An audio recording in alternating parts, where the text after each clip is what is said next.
malgré les vives critiques au sujet du fond de jeu et du manque d'équilibre de l'équipe. C'est une Liga à couper les souffles.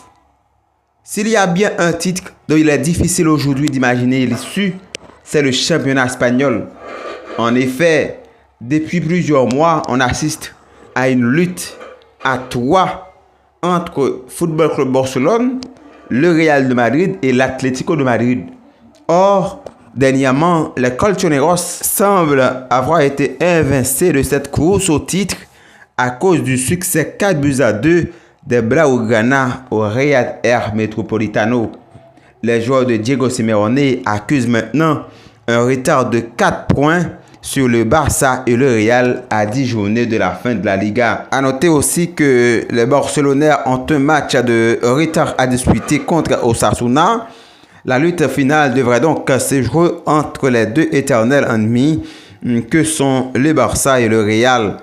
Avec deux calendriers sensiblement similaires, le Classico entre les Blaugrana et les Merengue, qui aura lieu lors de la 35e journée le 11 mai prochain, vaudra son pesant d'or.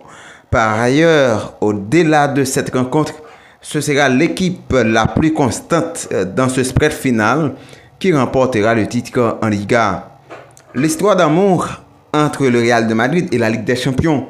On dit souvent, une fois n'est pas coutume, mais le Real de Madrid, au cours d'une saison critiquable à bien des égards, est toujours au rendez-vous des quarts de finale de la Coupe aux grandes oreilles. C'est la 5e année consécutive où le Real de Madrid atteint au moins ses tours. Le club merengue va affronter Arsenal avec un match aller en Angleterre le 8 avril 2025 et un match retour en Espagne le 16 avril. Une double confrontation à la fois abordable sur le papier, mais aussi difficile dans la mesure où les Gunners sont de solides dauphins de Liverpool en Premier League et ont montré l'étendue de leur puissance offensive, notamment lors de l'éclatant succès 7-1 au PSV à Eindhoven en 8e de finale aller de la Ligue des Champions.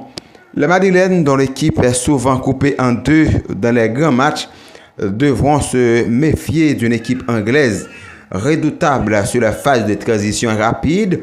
En cas de qualification pour les demi-finales, le Real de Madrid pourrait affronter soit Aston Villa, soit le Paris Saint-Germain. Enfin, la projection jusqu'en finale donnerait un potentiel affrontement face au Bayern de Munich ou un classico historique contre le Barça, du jamais vu